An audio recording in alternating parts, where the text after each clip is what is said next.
안녕하세요. 즐거운 순간 박대선입니다. 오늘은 단테의 신곡을 리뷰합니다. 신곡 아주 유명하죠. 하지만 읽어본 사람은 많지 않습니다. 아주 고전적인 정의에 부합하는 그런 책이 신곡인데요. 그럴 수밖에 없는 게 신곡 자체가 서사시예요.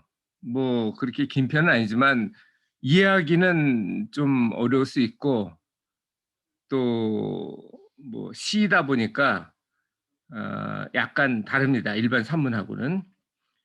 구조는 뭐 세 개로 이루어져 있어요. 그냥 소개를 별도로 한다면 지옥연옥, 천옥해서 33절씩 해서 100개의 절로 어찌 보면 시로 이루어졌다고 볼 수 있겠죠. 구체적으로 들어가기 전에 이 단테에 대해서 먼저 알아보겠습니다. 그가 왜 이런 책을 썼는지 그게 궁금할 거예요. 단테는 피렌체 공화국 출생입니다. 한 700년 내지 800년 전, 한 750년이라고 봐야 되겠네요. 750년 전에 태어난 사람이고요. 이 단테가 이 책을 썼던 이유 중에 하나는 베아트리체인데요. 베아트리체가 일종의 지금은 대명사가 됐죠.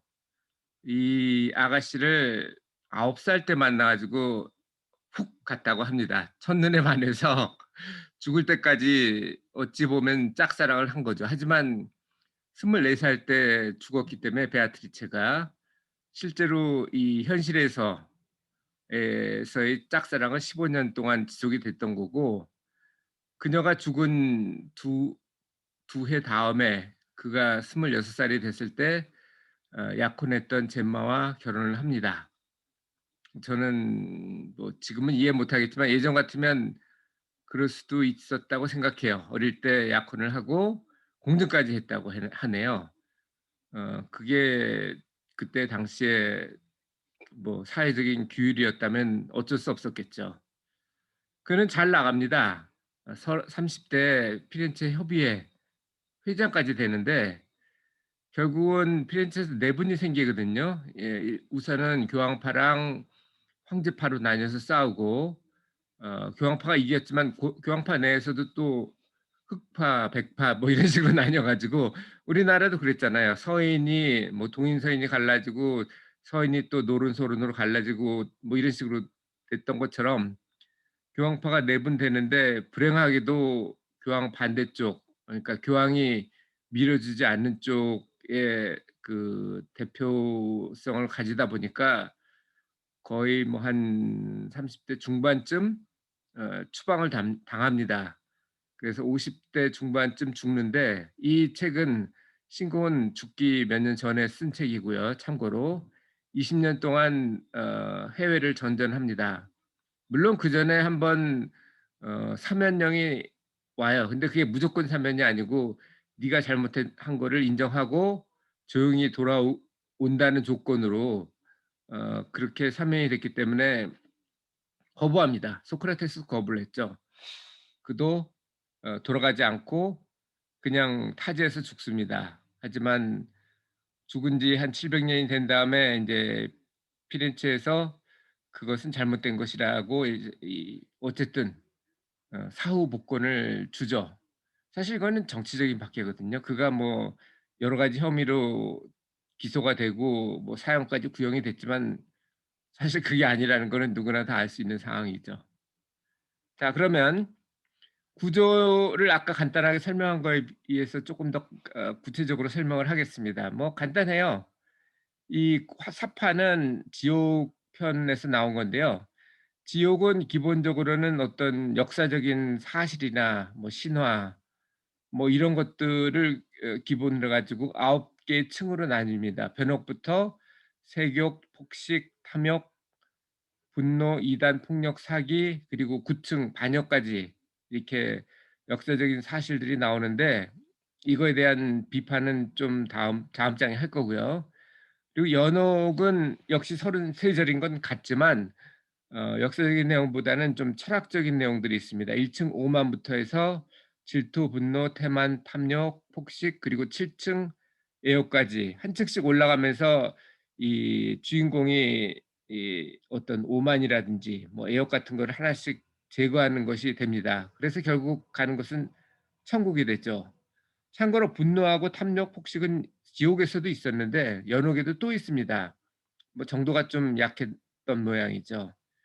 천국에서부터는 드디어 그가 그렇게 바라던 베아트리체를 만납니다. 그래서 천국은 어찌 보면 베아트리체를 찬양하는 그게 아니었나 싶습니다. 그는 전염병으로 죽게 되는데요. 그걸 예감했는지 어땠는지는 모르겠습니다. 천국도 어 영역인 월성천부터 시작해서 수성천, 금성천, 태양천, 화성천, 목성천, 토성천, 뭐 최고천, 항성천, 원동천, 그리고 10영역이 최고천으로 쭉 나뉘어져 있습니다. 이게 기본적인 얼개고요. 그러면 이게 과연 옳은 것인지 그에 대해서는 뭐 찬반이 있는데, 일단 찬성하는 거는 이게 그때 당시 그 사용하던 고급층, 상위층에서 사용하던 라틴어 대신에 토스카나 방언을 썼습니다. 그러니까 한국으로 얘기하면은 한문 대신에 언문을 썼다고 보면 되겠죠. 그래서 홍길동전이 언문 문화의 꽃이라고 되는 것처럼 지금은 뭐 라틴어를 안 쓰니까 이태리에서도 이태리 문학의 꽃이라고 불려집니다. 그리고 아까도 말씀드렸지만 지옥하고 연옥에서는 역사와 철학 같은 것이 있는데 단테가 어릴 때 공부를 많이 했어요. 그래서 뭐 수장이 되기도 하니까 그 광범위한 지식과 견해를 알 수 있다라는 점에서는 좋은 면이 있습니다. 그런데 꼭 좋은 면만 있는 건 아니죠. 나쁜 점 비난하는 것도 있는데, 예를 들면 예수 전에 탄생했던 사람은 전부 지옥에 있습니다. 뭐 소크라테스의 제자인 플라톤도 거기 있고 로마 시대 현인들도 많이 거기 들어 있어요. 그거는 지금 시각으로 보면 좀 무리한 게 아닌가 생각하고, 이슬람교를 에서 얘기하는 최후의 예언자 무하마드도 거기 들어 있네요. 뭐 이 두 가지는 제가 볼 때는 명백하게 아닌 것 같고, 그리고 그가 이 프렌치에서 쫓겨나게 된 이유가 당시 교황이 반대파를 밀었기 때문인데 그 교황도 여기 들어 있습니다. 보니파시 8세는 사실 별로 좋은 교황은 아니에요. 하지만 글쎄 이거는 개인적인 감정이 좀 들어있지 않나 하는 생각이 듭니다. 어쨌든 플라톤 무하마드보다는 보니파시오 8세가 들어있는 게 훨씬 더 지옥적인 것은 맞지만 그가 그렇게 그 좋아하던 베아트리체의 아버지도 금융업자, 돈 많은 금융업자한테 딸을 시집 보냈다는 이유로 여기 들어 있기도 하고 약간 그런 면은 있습니다. 뭐 그걸 전혀 배제할 수는 없겠죠. 그리고 개인적인 면에서는 이 베아트리체를 너무 이렇게 올렸다는 게 문제가 되는데요. 이 화면에 보시는 게 청마 유치안입니다.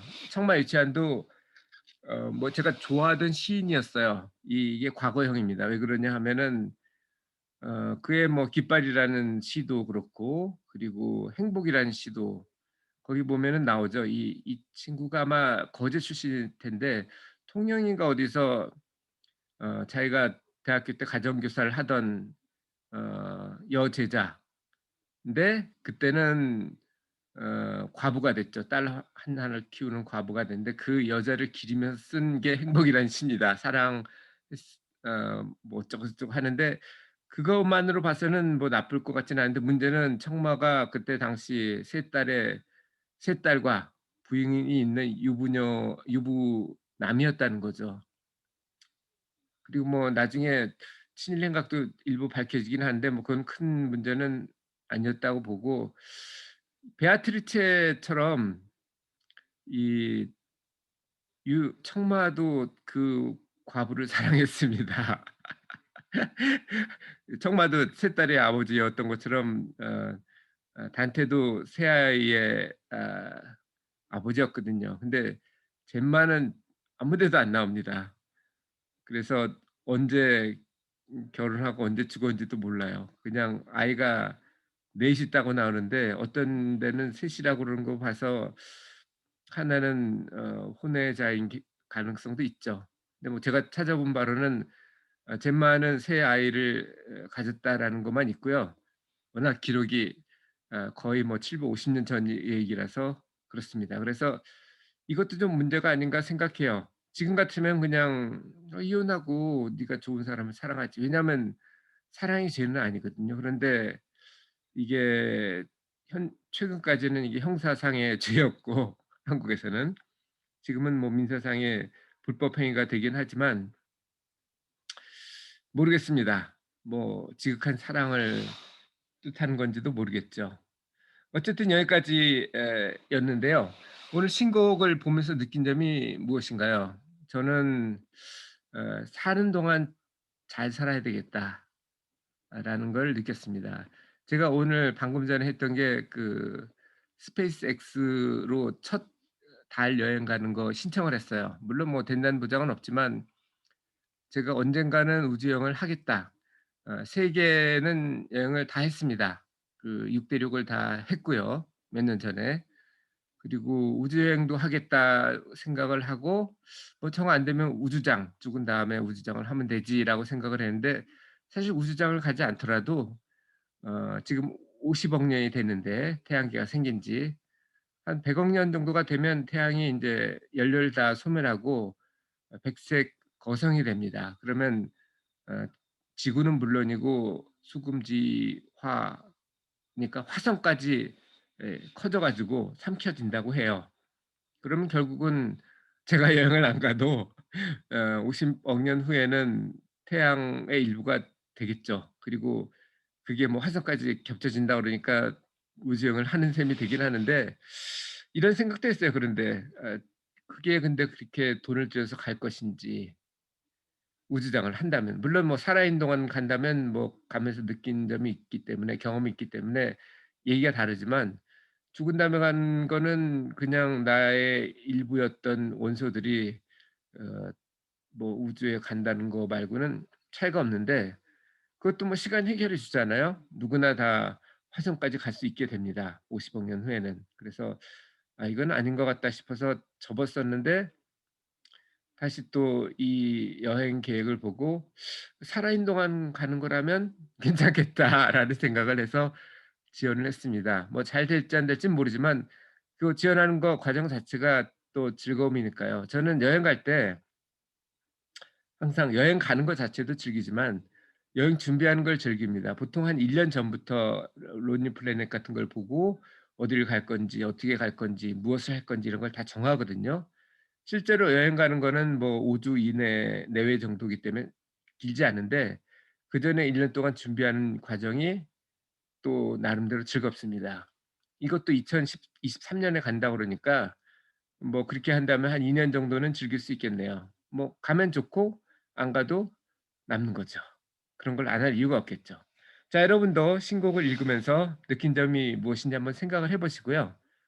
어떻게 인생을 우리 인생 길지 않습니다. 뭐 길어 봐야 100년 후에는 아마 저나 지금 이 지구상에 있는 대부분의 여러분들이 지구상에서 사라져 있을 가능성이 높아요. 그러면 그 시간을 어떻게 즐길 것인지 지금 나의 현재를 어떻게 최대한 어 효율적으로 의미 있게 보낼 것인지 그런 걸 생각해 보는 시간을 가졌으면 좋겠습니다. 오늘도 즐거운 순간에 박대선이었습니다. 감사합니다.